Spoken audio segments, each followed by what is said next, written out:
आज घर में बेटी आई हुई थी। घर में अच्छी खासी चहल पहल थी। बाहर पूरा परिवार एक साथ बैठकर खिलखिला रहा था। हंसी ठहाकों की गूंज अंदर कमरे तक सुनाई दे रही थी। अमन जी का भी मन कर रहा था कि वो भी अपने परिवार के साथ बैठे बातें करे, पर वो तो अपने बीमार शरीर और उदास मन को लिए अपने कमरे में पलंग पर लेटे हुए थे। आजकल शरीर साथ नहीं देता। बूढ़ा और बीमार जो हो चुका है, ज्यादा बोल भी नहीं पाते, पर मन बहुत करता है अपने परिवार के साथ बैठने का, उनसे बातें करने का। पर ये तो उन्हीं के कर्म थे कि आज पत्नी उनके साथ ना बैठती थी और ना ही ज्यादा बातें करती थी। हालांकि ये गलत बात है कि खाना पीना दवाइयाँ सब कुछ सही समय पर वो जरूर दे जाती थी। जिन लोगों के लिए उस पत्नी को उन्होंने इतना जलील किया, आज उन लोगों में से कोई भी उसके साथ नहीं थे। थी तो वही जो जलालत के बावजूद इस घर में रह गई, उनके जैसे शख्स के साथ निभा गई, पर खामोशी का आवरण ओढ़े हमेशा चुपचाप सी ही रहती है। जानते थे कि बाहर बच्चे हंस रहे हैं, बोल रहे हैं, और ओ उनको हंसते बोलते देखकर सिर्फ मुस्कुरा कर चुपचाप उन लोगों को देख रही होगी। आज भी याद है उन्हें जब सीमा उनकी पत्नी बनकर इस घर में आई थी। कितनी खुश मिजाज थी वो, हमेशा हंसती खिलखिलाती रहती थी। उसका यही स्वभाव तो पसंद आया था उन्हें। जब उन्होंने एक रिश्तेदार की शादी में उसे देखा था, बस एक नजर में ही उनकी बेकाब हंसी उनके दिल को भा गई थी और इसलिए उन्होंने शादी के लिए हाँ कर दी। पर ये नहीं पता था कि इसी हंसी के वो दुश्मन हो जाएंगे। अक्सर अम्मा से डांट भी खा लेती, आखिर बहू का इतना हंसना बोलना पसंद नहीं था। और फिर अपनी अम्मा का मन रखने के लिए अमन जी भी सीमा को ही डांट कर चुप करा देते थे। लेकिन सीमा भी क्या करती, अपने स्वाभाविक स्वभाव को तो छोड़ नहीं सकती थी और उसका स्वभाव तो वैसे ही हंसमुख था, तो फिर कुछ देर बाद वापस वैसे ही हो जाती। अमन जी भी मन ही मन मुस्कुरा कर रह जाते, पर अम्मा के सामने खुलकर जाहिर नहीं करते। लेकिन उस दिन जो हुआ उसके बाद सीमा का वो स्वाभाविक स्वभाव कहाँ गायब हो गया। उसकी कसक आज भी अमन जी के मन में थी। जरा सी हिम्मत नहीं कर पाए अपनी अम्मा के सामने, ये जानते हुए कि पत्नी सही है, और पत्नी को ही दबा कर रख दिया। उस दिन छोटी बहन जानवी की सगाई थी। बड़ी बहन आशा भी घर पर आई हुई थी और कई खास रिश्तेदार घर पर मौजूद थे। सगाई का प्रोग्राम पूरा हो चुका था। सीमा और आशा ने सारा सामान अम्मा के कमरे में रख दिया था। सीमा के मायके वाले अपने घर रवाना हो चुके थे। बाहर सभी खास रिश्तेदार बैठकर बातें कर रहे थे। अमन भी उन्हीं लोगों के साथ था। इधर सीमा रसोई में काम कर ही रही थी कि बाहर से अम्मा जी के जोर जोर से चिल्लाने की आवाज आई। हे भगवान, मैं तो लुट गई, बर्बाद हो गई। कौन बैरी दुश्मन पीछे पड़ा है? अचानक अम्मा की आवाज सुनकर सब लोग अंदर की तरफ भागे। अम्मा अपने कमरे में थी। अमन ने आकर अम्मा से पूछा, क्या हुआ अम्मा, इस तरह रो क्यों रही हो? क्या हो गया अम्मा? पर अम्मा तो जोर जोर से छाती पीट पीट कर दहाड़े मार के रो रही थी। चुप होने का नाम ही नहीं ले रही थी। अरे बताओ तो सही, क्या हुआ है? रोना बंद करोगी तो हमें पता चलेगा ना। पीछे से मामा जी ने भी कहा। मामा जी की बात सुनकर अम्मा रोते हुए बोली, अरे जानवी के ससुराल से आए हुए गहने कहाँ है? मिल नहीं रहे, जरूर चोरी हो गए होंगे। हे भगवान, मैं इसके ससुराल वालों को क्या जवाब दूंगी? मैं तो बर्बाद हो गई। अम्मा रोती रोती बोली। अम्मा के बोलते ही अजीब सी खामोशी घर में छा गई। अरे ध्यान से देख, इन्हीं सामान में कहीं रखा होगा। मामा जी दोबारा बोले।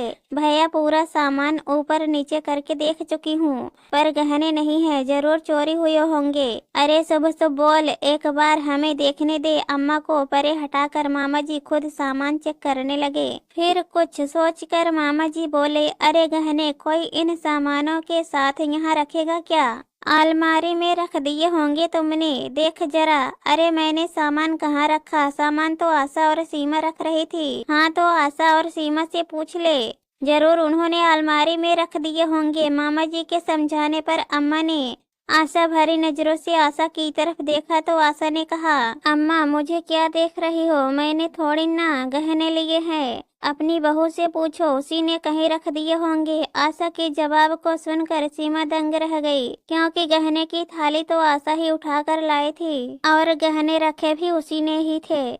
जीजी ऐसा क्यों बोल रही हो? गहने तो आप ही लेकर आई थी ना। सीमा का ऐसा कहते ही आशा ने रोना धोना मचा दिया।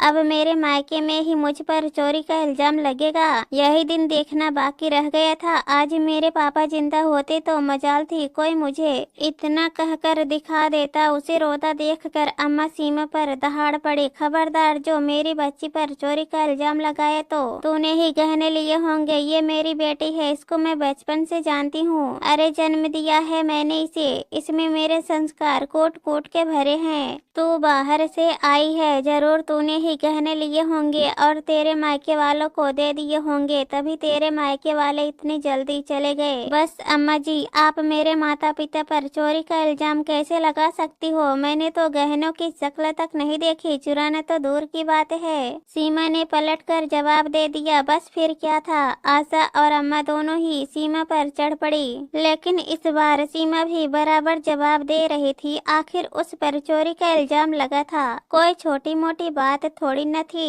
घर में इतना हंगामा होते देखकर मामा जी ने बीच बचाव किया, लेकिन आशा और अम्मा तो चुप होने का नाम ही नहीं ले रही थी। सच बता, गहने कहाँ पर है? अगर तू नहीं बोलेगी तो तेरे माँ बाप से जाकर गहने लेंगे हम लोग और वहीं सबके सामने उनकी इज्जत की मटिया मेल करेंगे।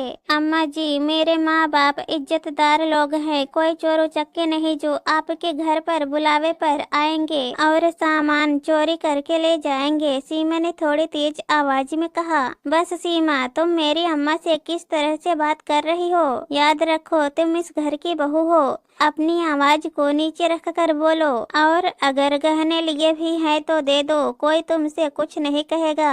अचानक अमन सीमा पर बिगड़ गया। अमन के इस जवाब से सीमा हक्की बक्की रह गई। मतलब अमन भी उस पर ही इल्जाम लगा रहा था। एक लड़की जो ससुराल को अपना घर मान लेती है, आज वहाँ सीमा बिल्कुल अकेली खड़ी थी, पति तक साथ नहीं था। अमन के जवाब के बाद सीमा की नजर आशा से टकराई तो वो मंद मन मुस्कुरा रही थी। इससे बड़ी जीत और क्या हो सकती थी? लेकिन तब तक आशा का 10 साल का बेटा अपने हाथ में एक कपड़े की छोटी सी पोटली लेकर आया और सबके सामने ही बोला, माँ ये अपना सामान नहीं है, किसी ने गलती से अपने सामान में रख दिया। उसे देखते ही आशा के चेहरे पर पसीने की बूंद चमकने लगी। उसके चेहरे पर डर देख कर मामा जी ने वो पोटली उस बच्चे के हाथ से अपने हाथों में ले ली और उस पोटली को खोल कर देखा तो सब भौचक्के रह गए। उसमें जानवी के ससुराल से आए हुए गहने थे। सबने हैरानी से आशा की तरफ देखा, पर वो तो बेशर्मों की तरह अपने बेटे का हाथ पकड़ एक दूसरे कमरे में चले गए, जैसे कुछ हुआ ही ना हो। रिश्तेदार मुंह पर हाथ रख कर दबी जबान से बातें करने लगे। तभी अम्मा बोली, अरे वो भूल गई होगी रख कर, इसमें यूं जबान दबा कर बात करने की क्या जरूरत है?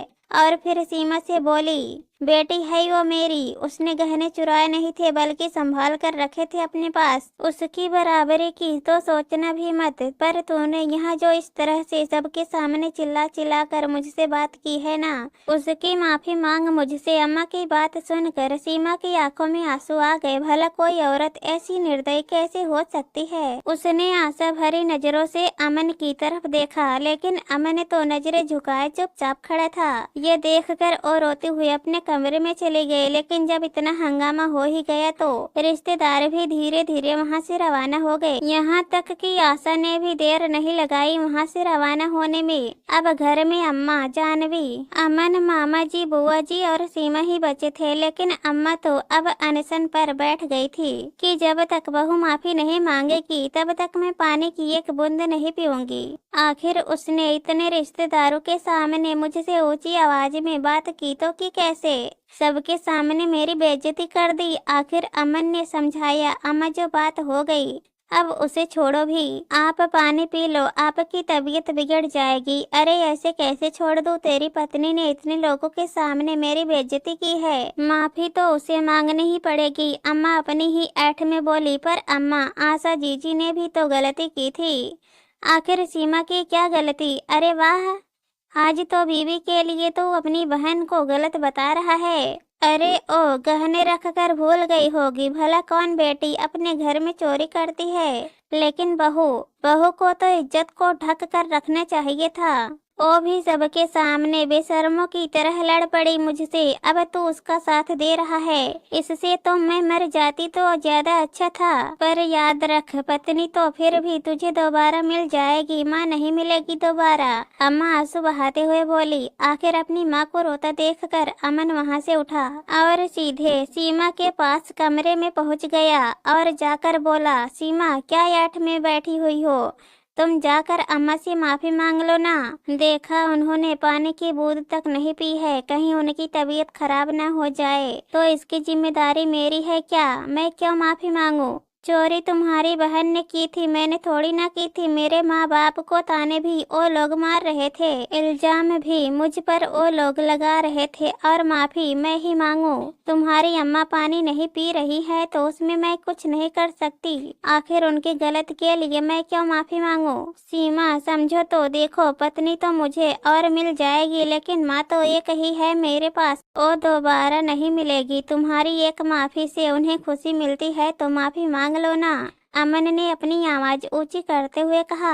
उसके इस जवाब से सीमा के अंदर कुछ दरक सा गया। पत्नी और मिल जाएगी पर माँ दूसरी नहीं मिलेगी तो पत्नी फिर हाथ थाम कर इस घर में लाई ही क्यों गई? इस घर में मेरी जगह कहाँ है? सोच सोच कर सीमा का रोना छूट गया। पर माता पिता को दुख न हो, उन तक यह बात न पहुँचे, इसलिए आंसुओं का घूंट पीकर मामा जी और बुआ जी के सामने उसने अम्मा से आखिर पैर छूकर माफी मांग ली, जिससे अम्मा के झूठे स्वाभिमान को बहुत तसल्ली मिली। लेकिन सीमा के स्वाभिमान के टुकड़े टुकड़े हो गए। लेकिन वो आखिरी दिन था जब सीमा को इतना बोलते हुए देखा था, उसके बाद तो वो बिल्कुल खामोश हो गई। अब न वो ज्यादा किसी से बोलती थी, हाँ और हूँ में जवाब देकर अपने काम से काम रखती थी, ना किसी से लेना ना किसी से देना। जिसने जो काम कह दिया चुपचाप कर लेना और फिर एक तरफ चुपचाप बैठ जाना। सोचते सोचते अमन जी की आंखों में आंसू आ गए। तभी सीमा अंदर कमरे में आई। हाथ में पानी का गिलास था, वहीं पास वाले ट्रॉवल में से दवाई निकाली और अमन जी को देते हुए हाथ आगे बढ़ा दिए। लेकिन अमन जी ने हाथ में दवाई लेने की जगह अपने दोनों हाथ जोड़ दिए और अपनी कपकपाती आवाज में कहा, सीमा अब तो माफ कर दो मुझको। उनकी आवाज सुनकर सीमा ने एक नजर उनकी तरफ देखा और फिर दवाई हाथ में देते हुए बोली, आपकी दवाई का समय हो गया है, सीमा माफ कर दे मुझे। तेरे इतने सालों के खामोशी नासूर बन चुकी है मेरे लिए, अब बर्दाश्त नहीं होता। कोई बात नहीं है जी, माफी क्यों मांगते हो? इस घर में गलतियों के लिए कोई माफी नहीं मांगता, बल्कि बिना गलती के माफी मंगवाई जाती है। सीमा पति हूँ मैं तेरा, तेरी माफी का हकदार हूँ, मुझे माफ कर दे, अमन जी ने जोर देते हुए कहा। हम पत्नी का क्या है, वो तो और मिल जाती है, फिर मुझसे माफी मांग कर क्यों अपना मुंह खराब कर रहे हो? कहकर सीमा कमरे के बाहर निकल गई। लेकिन अमन जी के पास सिवाय पछतावे के और कुछ नहीं था। अब दोस्तों कहानी पसंद आए तो हमारे चैनल को सब्सक्राइब कर देना। धन्यवाद।